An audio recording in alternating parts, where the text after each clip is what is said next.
Hello, नमस्ते, जय श्री कृष्णा, राधे राधे। कैसे हो आप लोग?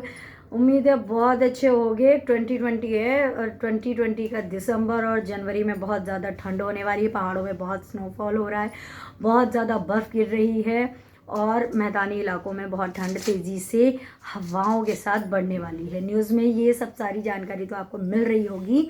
मैं निधि आपका स्वागत करती हूँ आपके और अपने यूट्यूब चैनल पॉजिटिव वाइब्स पे। कैसे हैं आप लोग? उम्मीद है बहुत अच्छे होंगे। एक दूसरे की हेल्प कीजिए, बुजुर्गों का और बच्चों का बहुत अच्छे से ध्यान रखिए। ठंड बहुत ज़्यादा बढ़ने वाली है।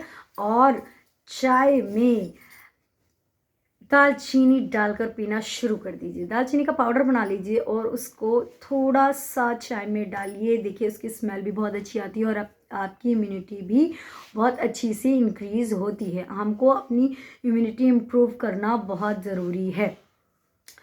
आपको मैं इस वीडियो में बताने वाली हूँ कि उस एक चीज़ के बारे में जो हमारे घरों में होनी चाहिए। शायद है भी, उसका यूज़ लोग कम करते हैं। क्यों करते हैं मुझे नहीं पता, लेकिन अगर आपको मेरी बातें समझ में आती हैं, पसंद आती हैं तो लाइक शेयर सब्सक्राइब ज़रूर कीजिए और मेरी बातों को अप्लाई कीजिए। हम देखिए 24 घंटों में ये तो भगवान जी ने ही देकर प्राणी को जन्म दिया है कि वह 24 घंटे में किसी भी योनि में आत्मा हो, परमात्मा का एक बार तो स्मरण करना ही है। परमात्मा का एक बार स्मरण तो करना ही है। श्री हरि विष्णु जी की महिमा के बारे में आप सब लोग जानते हैं। उनके चतुर्भुज रूप के जब हम दर्शन करते हैं, उनके हाथ में शंख लिए हुए हैं प्रभु। हमारे सबके घरों में शंख होना ही चाहिए, शायद है भी, लेकिन उसका यूज़ हम कभी कभी करते हैं। क्यों?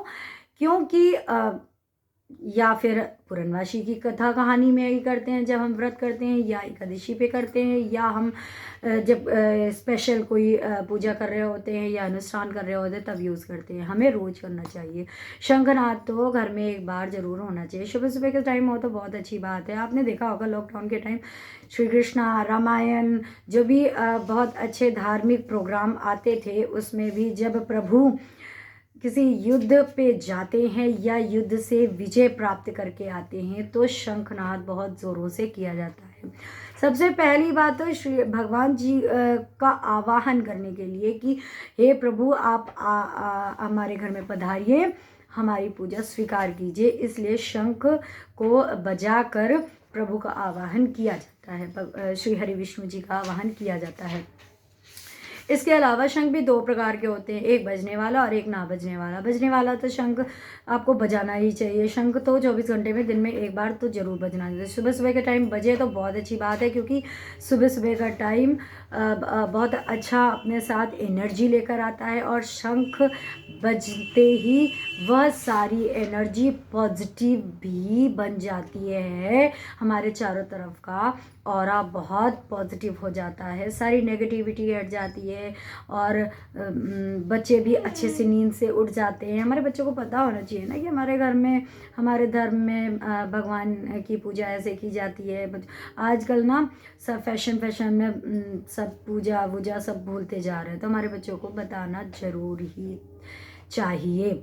जो ना बजने वाला शंख है उसका यूज़ भी हमें भगवान जी के, जो आपके घर में लड्डू गोपाल जी हैं, शालिग्राम भगवान जी हैं, या शिव परिवार है, शिव परिवार को तो शंख से स्नान नहीं करवाते हैं, लेकिन शालिग्राम भगवान जी और लड्डू गोपाल जी को शंख से स्नान कराना चाहिए। उस जल में आपको गंगा जल मिलाना चाहिए, तुलसी दल मिलाना चाहिए। देखिए हर वीडियो में मैं बताती हूँ कि हमारे जैसे हम स्पेशल डे पे व्रत है तो हम स्नान के जल में गंगा जल जरूर मिलाते हैं, लेकिन भगवान के स्नान में गंगा जल रोज़ मिलाना चाहिए, तुलसी दल रोज़ डालना चाहिए। उस ना बजने वाले शंख का यूज़ ही है कि ठाकुर जी का स्नान करवाना, उससे आपको ठाकुर जी का स्नान कराना चाहिए।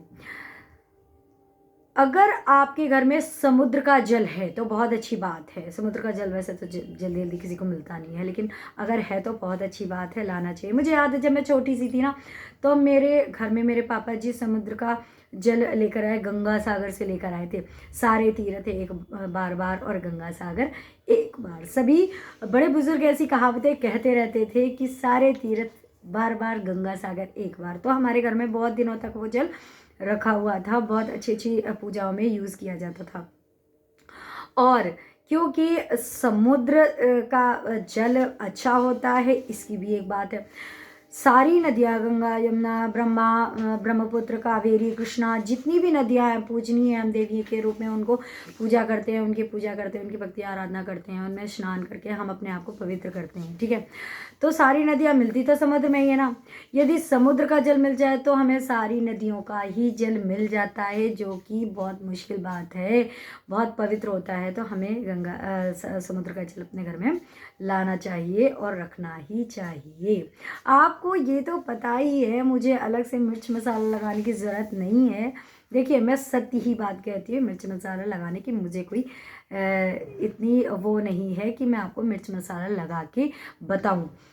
देखिए, समुद्र में आपको तो पता है श्री हरि विष्णु जी भी माँ लक्ष्मी जी के साथ विराजमान है, निवास करते हैं। तो जब श्री हरि विष्णु जी प्रसन्न हो जाएंगे तो उनके साथ साथ माँ लक्ष्मी जी भी प्रसन्न हो जाएंगी। अलग से कुछ करने की ज़रूरत नहीं, वो तो वैसे ही प्रसन्न हो जाएंगी और आपको आपका मन चाहा वरदान, सुख, वैभव, धन, सुख, शांति, मनोकामना पूरी करेंगी। आपको सुख समृद्धि जरूर देने आएंगी ही आएंगी। मैं निधि आपका एक बार फिर से स्वागत करती हूँ आपके और अपने YouTube चैनल पॉजिटिव वाइब्स पर। यदि आपको मेरी बातें समझ में आती हैं तो लाइक, शेयर, सब्सक्राइब जरूर कीजिए। तब तक के लिए मुझे इजाज़त दीजिए, मिलती हूँ आपसे अगले वीडियो पर। तब तक के लिए जय श्री कृष्णा, जय श्री राधे। अपना और अपनों का बहुत अच्छे से ख्याल रखिए। जय श्री कृष्णा, राधे राधे।